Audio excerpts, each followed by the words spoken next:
Naaapektuhan ba ang inyong focus ngayon sa mga issue sa ating lipunan dahil sa mga kaliwat kanang pangyayari ng kriminalidad kung saan ang huling biktima ay kasamahan po nating sumusuporta sa ating gobyerno na si Mima Alicia? Sana naman po hindi sapagkat ito pong mga pangyayari na mga seryosong krimen lately, sana hindi po ito maalis sa isipan o hindi po ito mag-alis sa focus ng tao kaugnay sa mga mas talagang tinututukan sa mga nakalipas na panahon na mga kontrobersiya.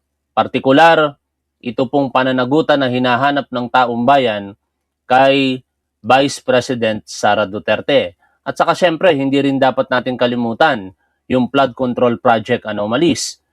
But going back dito kay Sara Duterte, ang mga supporters po nila natutuwa sa ngayon sapagkat nadadivert ang atensyon ng publiko. Inuudyok nila sa publiko ngayon ang galit dahil pinalalabas nila na inutil ang gobyerno dahil samot-saring kriminalidad ang nangyayari. Pero yan po ay hindi makatotohanan. In fact, that is very unfortunate itong mga previous na pangyayari na ito. Pero ang konsuelo na lamang po diyan kahit paano, pero wag niyo ako ma-misinterpret mga tol ha. Nakalulungkot talaga ang mga kriminalidad na nangyayari. Pero ang konsuelo po diyan, nahuhuli po yung mga suspect, no? Although yung iba hindi pa nahuhuli, katulad dito kay Mima Alicia. Yung dalawang pumatay sa rider, arestado na po yun. Yung isa pa nga po doon, sinasabing supporter di umano ng mga Duterte. Ewan ko kung may katotohanan po itong nakita kong shared post eh. Pero ibahagi ko po sa inyo yung litrato. Hindi ko alam kung ito po yung may katotohanan o gawa-gawa lamang. Kasi dito po sa kumakalat ngayong litrato nitong Katakutan, Jeffrey Katakutan, ito po yung pumatay doon sa isang movie rider eh. Sinaksak niya at inagaw yung motor. Ngayon, nakasuot po siya rito ng Inday Sara Duterte t-shirts, no? Kaya parang ang lumalabas sa post po ng account po na Daisy Sola Cruz ay supporter po ito ni Sara Duterte. But again, hindi po yan kumpirmado mga tol ha. Ang punto lamang natin, sana wag pong malihis ang atensyon ng publiko sa partikular sa impeachment trial na kinakaharap ni Sara Duterte. At yan nga po sa Lunes, magkakaroon po ng pagdidesisyon ang mga senador kaugnay po kung bubuksan o hindi ito pong bank at tax records ng mag-asawang Mans Carpio at Sara Duterte. Dito naman sa isang separate na balita, lumalabas na mukhang pinagkakatiwalaan pa si Sara Duterte ng maraming mga Pilipino ayon sa survey ng SWS. Kasi dito po sa balita ng Philippine Star, Vice President Sara Duterte's improved satisfaction rating does not mean she can evade accountability for alleged violations of the Constitution and betrayal of public trust. Bakit po may ganyang issue? Dahil naglabas ang SWS na mataas na rating ni Sara Duterte. No, particular sa performance po nito. Nakakapagtaka lamang mga tol, paanong nangyayari na tumataas ang performance ni Sara Duterte kung mismong ang mga supporter niya, pag tinanong mo sila, hindi nila kayang sagutin ano ba nagagawa ni Sara Duterte ngayon. No, kung meron mang mga DDS na nanonood sa atin ngayon, pakishare nyo naman po kung ano po yung nagagawa ni Sara Duterte para masabing napakataas ng kanyang performance rating. At kaugnay po ng survey na yan, meron pong pahayag ito pong si former Representative Robert Ace Barbers. Pakinggan po natin siya mga tol. Merong survey, no? Sabi nung survey, pero ito daw ay ginawa, partner, bago pa magsimula yung impeachment trial. Late June ito ginawa, impeachment trial nagsimula July 6. Pero doon sa survey na ito, Kong Ace, tila hindi natinag ang approval rating no, ni VP Sara, sa halip, tumaas pa. So, ang mensahe ba nito, ang senyalis ba nito, Kong Ace, ay tila kahit na ano pang lumabas, no? Diyan sa impeachment trial, Ay, bilib pa rin. ay dumadami pa lalo yung mga humahanga kay Vice Presidente Sara Duterte. Natatawa yung reporter. Kasi nakakatawa naman talaga mga tol, biruin mo. Hindi na nga natin nakikitang nagtatrabaho, panay labas pa ng bansa, tapos kung ano-ano pang mga sinasabi sa harapan ng publiko, katulad ng pagbabanta sa buhay ng ating Pangulo at kaliwat kanang puro paninira lamang ang sinasabi sa gobyerno. Tapos ganito pa yung nangyayari. Anong nangyayari sa ating mga kababayan Pilipino kung totoo itong survey? Kaya ako mga tol, excited na ako sa 2028 na magkaalaman na talaga kung pwede ko nga lang hilahin ng 2028, hilahin na natin para malaman na natin kung ito ba talaga magiging katanggap-tanggap pa sa taong bayan kapag kabotohan na ang pinag-usapan. Kasi sa ngayon ang nakikita ko, malakas sila sa social media. Pero yung actual presence po nila on the ground, wala naman.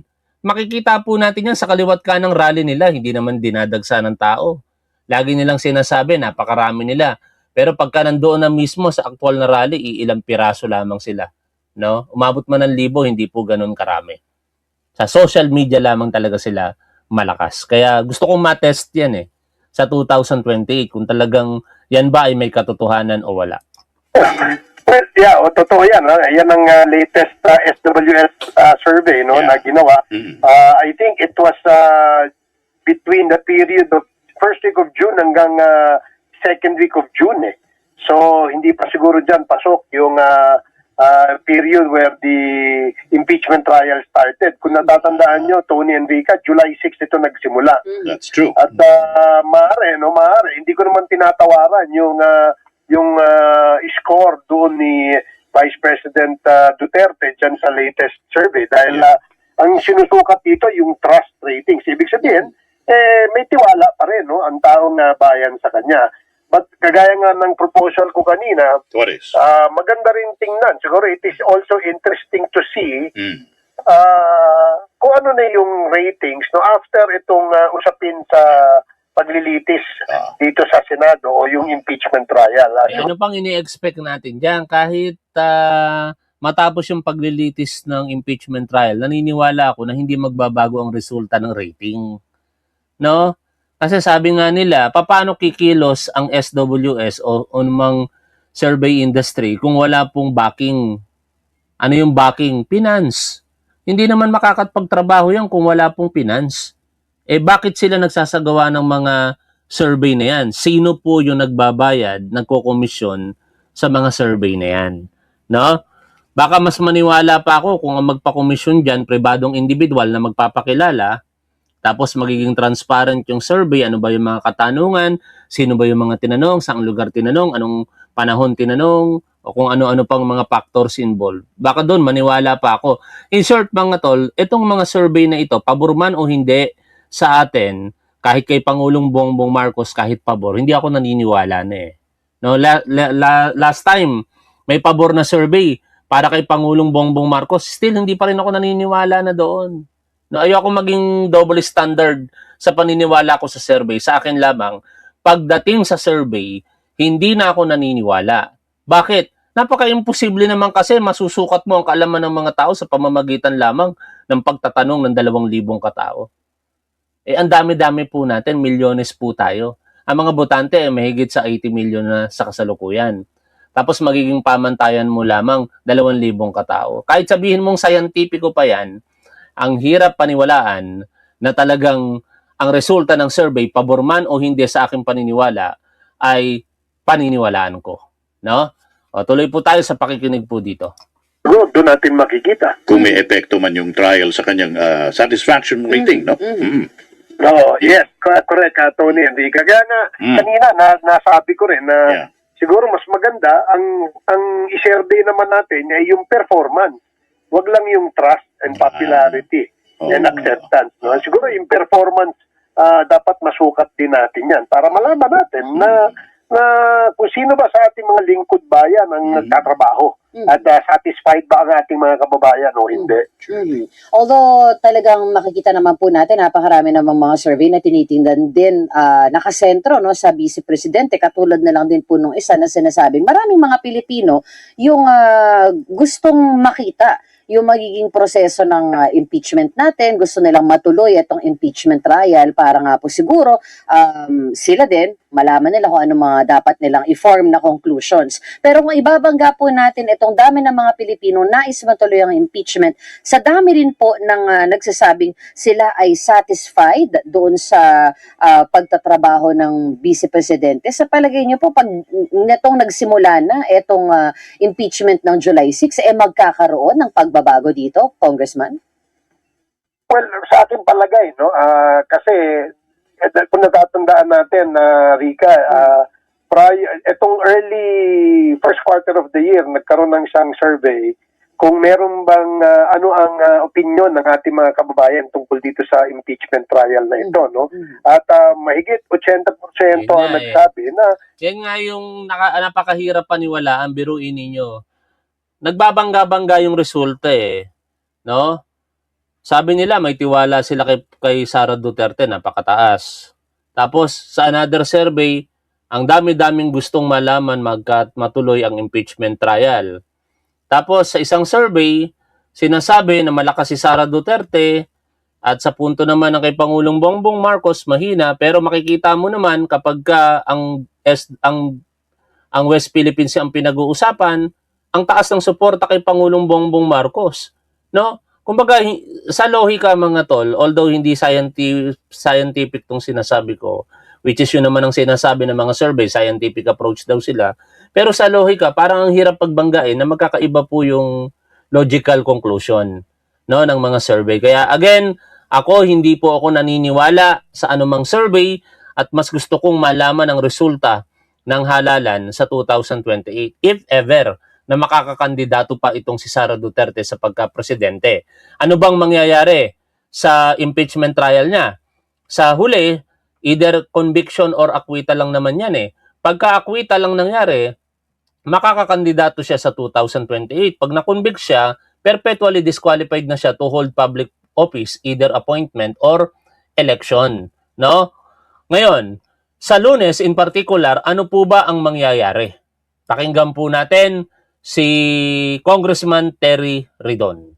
Sa darating pong Lunes ay inaasahan ho natin yung pong pagtatanong ng mga senator judges patungkol po doon sa subpoena para sa tax documents, AMLC documents at bank accounts ng mag-asawang Duterte Carpio.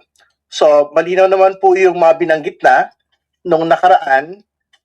Una, wala ho tayong debate doon sa bank accounts dahil ito po ay malinaw na exception sa bank secrecy law, yung pong pagkakaroon ng impeachment trial. No? So, tingin ko, yan po ay malinaw sa ilalim po ng ating mga batas at konstitusyon. Pangalawa, yung usapin po na AMLC documents, ang kailangan ho nating linawin doon at yun din naman ho yung nakalagay sa provision ho na ipinapakita nila, hindi ho totoo yung absolute confidentiality of AMLC. Kasi meron din ho kalangkap noong pong provision na binabanggit ho nila on confidentiality of AMLC, yung pong pagkakaroon ng information sharing mechanisms with other agencies. No? So, ibig sabihin, hindi ho totoo na absolutely hindi ho pwedeng mag-disclose ang AMLC. Ganon din po sa BIR. No? Kasi ito pong mga dokumento pong ito, in ordinary courts, hindi ho Senate Impeachment Court, pwede po itong ipakuha para maisabpina ho so that we can achieve the truth. No? And more importantly, pwede ho itong gawin ng Senate Impeachment Court in pursuance of its constitutional power para ho magsabpina ng mga dokumento at hanapin ang katotohanan sa mga kaso ng pananagutan katulad po ng impeachment. So, I think yan ho basically yung gist noon po magiging talakayan sa mga senator judges sa darating pong Lunes. No? So, puntahan ho natin ho yung confidential funds misuse. No? So, yan na po yung inaasahan ho natin maisasalang hopefully as early as Wednesday. Isa-isa lang tayo, no? Doon lang muna tayo sa bank records, no?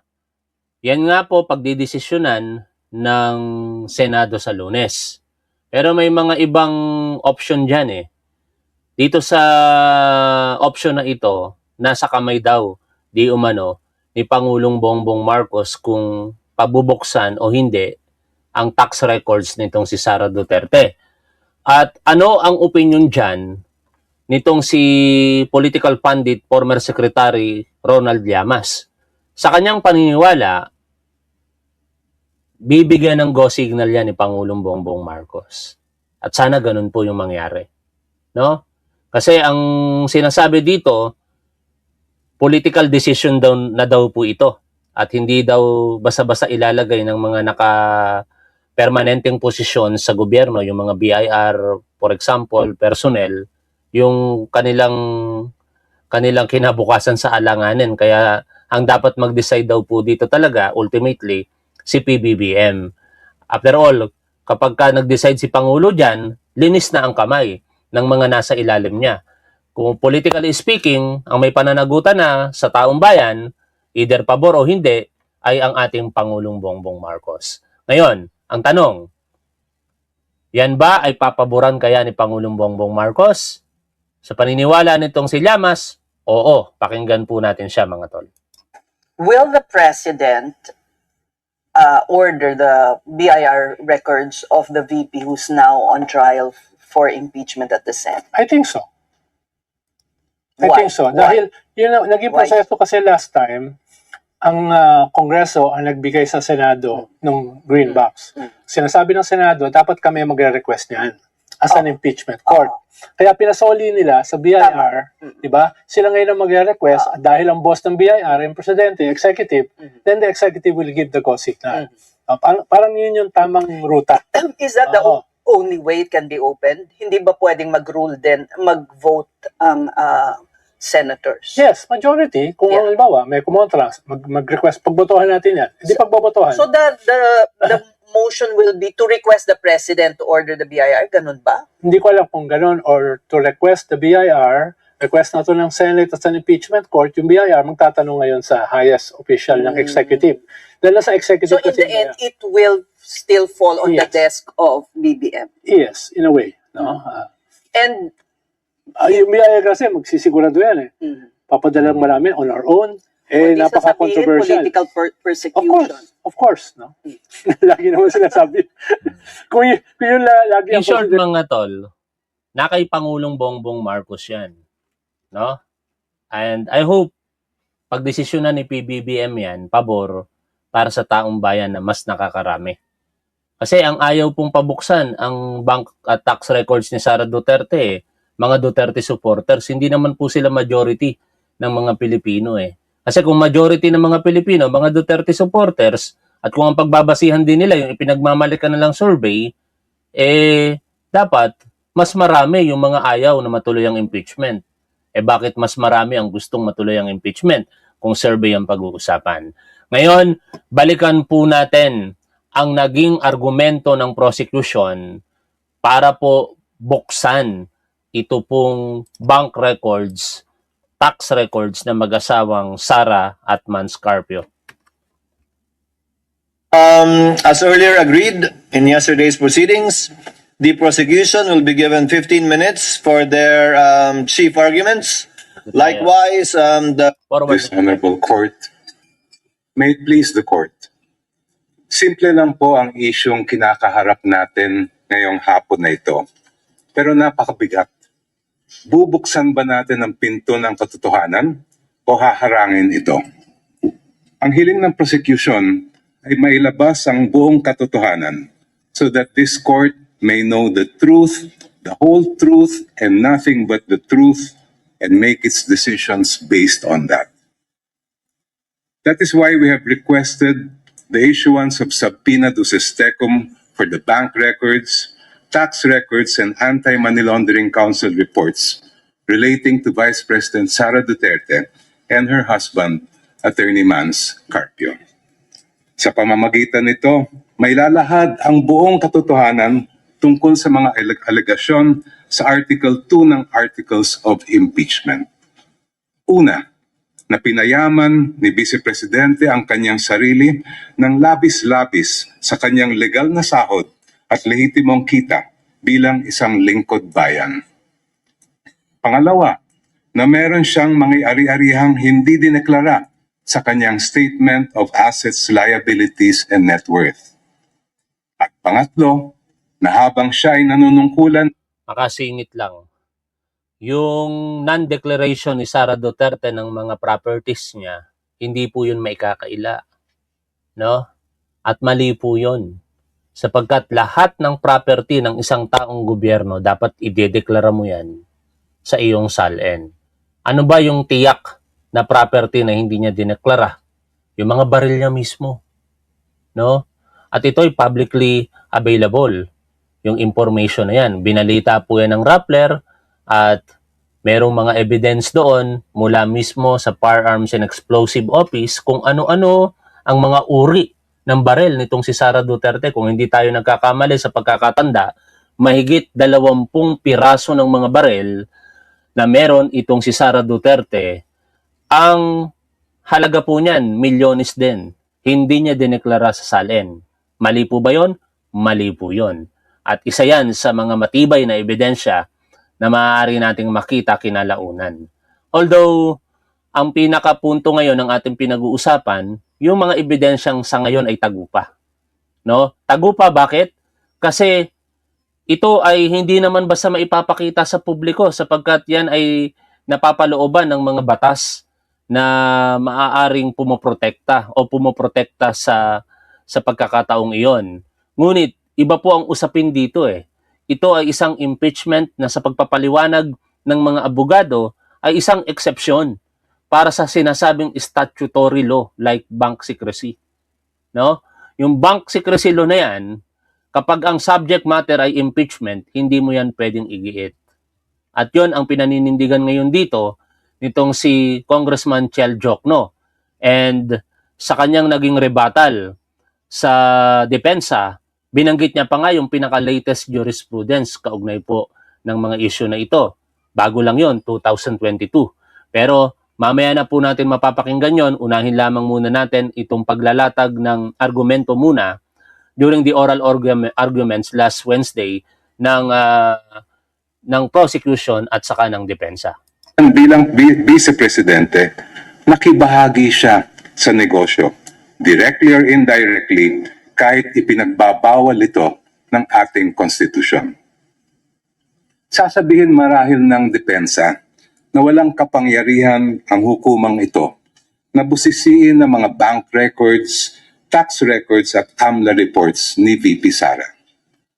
With all due respect, that argument is not only legally flawed, it is an affront to the authority of this honorable court. Kung tatanggapin po natin ang argumentong ito, hahayaan natin maliitin at insultuhin ang hukumang ito. The Constitution, Your Honors, please vests this impeachment court with extraordinary powers. Tanging ang hukumang ito lamang ang may kapangyarihang magpasya kung ang mga pinakamataas na pinuno ng ating bansa ay karapat-dapat pa rin manungkulan.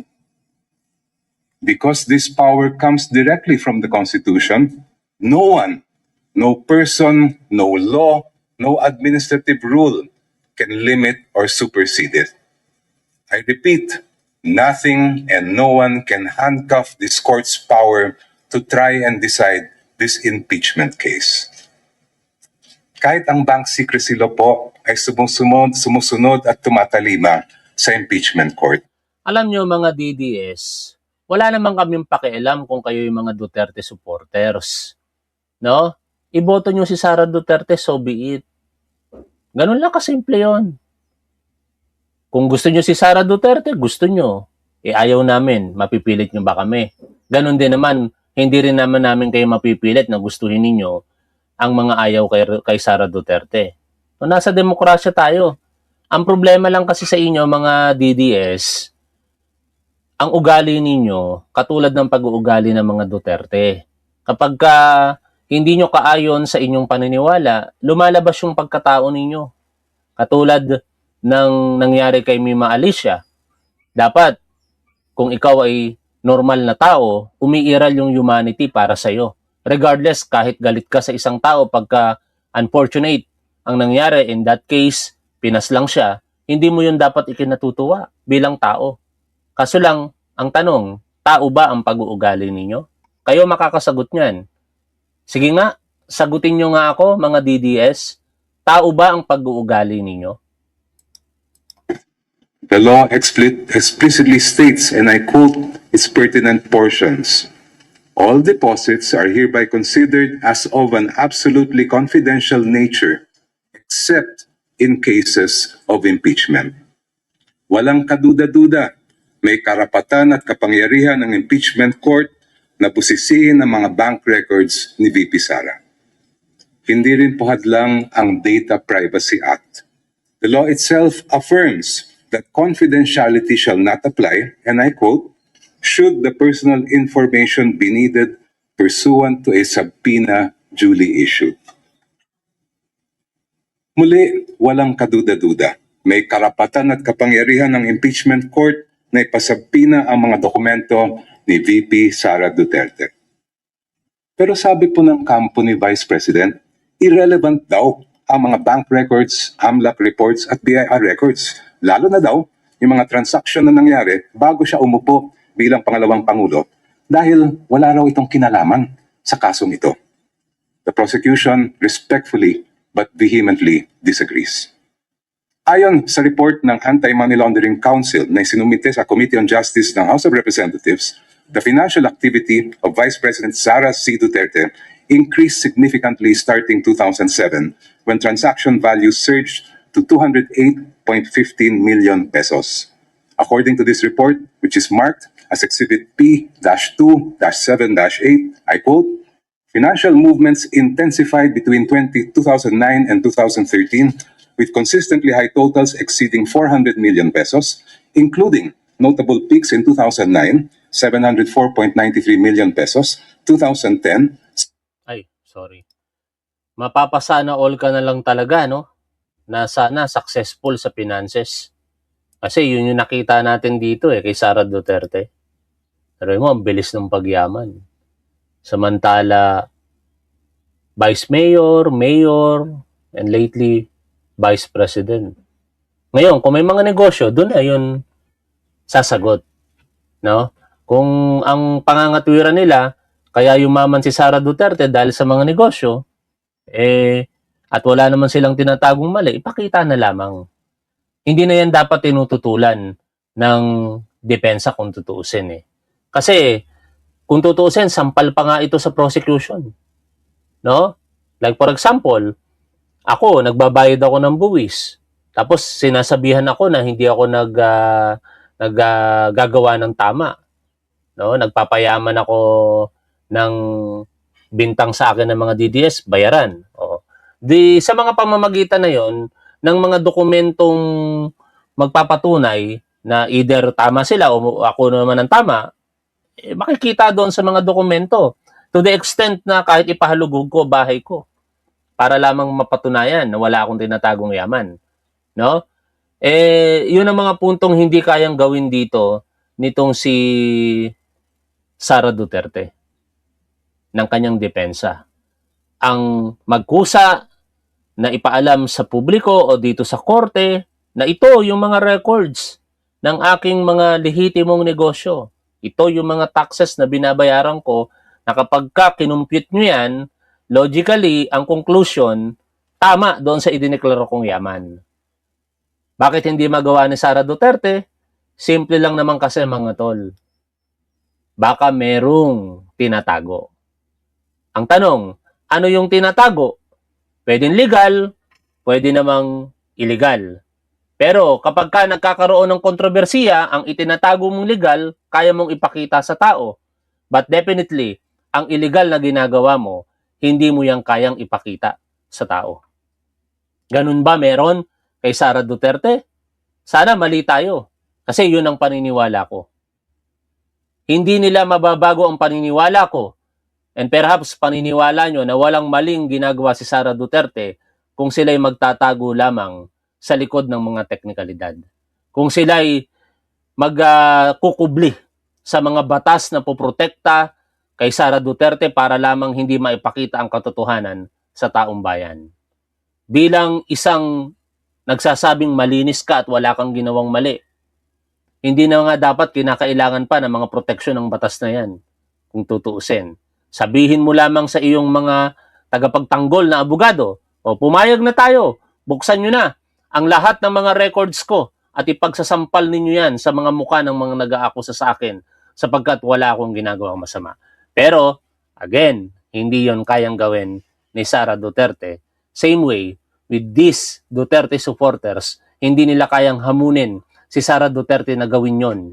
Ako, si Pangulong Bongbong Marcos, kung aakusahan si PBBM ng pagnanakaw ng pondo ng bayan at may mga ebidensyang katulad ng sinasabi dito kay Sara Duterte, ako mismo hahamon kay PBBM. Mahal na Pangulo, patunayan niyo po sa amin na hindi po kayo nagpakayaman. Ilabas niyo po ang mga bank records ninyo. Ako, kaya kong gawin yon. Kay Pangulong Bongbong Marcos, sabihin ang aking nararamdaman. Pero ang mga DDS, hindi nila kayang gawin. Bakit? Ano ang pinagkaiba? Kasi kaya kong sabihin yon dahil alam ko na walang ginagawa si Pangulong Bongbong Marcos na mali. Kayong mga DDS, alam nyo ba na walang ginagawang mali si Sara Duterte? Pero bakit hindi nyo kayang hamunin na ilabas ang kanyang mga records? Hanggang dito na lamang muna mga tol. Maraming salamat. Lagi po nating tandaan kung ano ang tama at dapat doon tayo. Keep safe. See you always. Bye for now mga tol.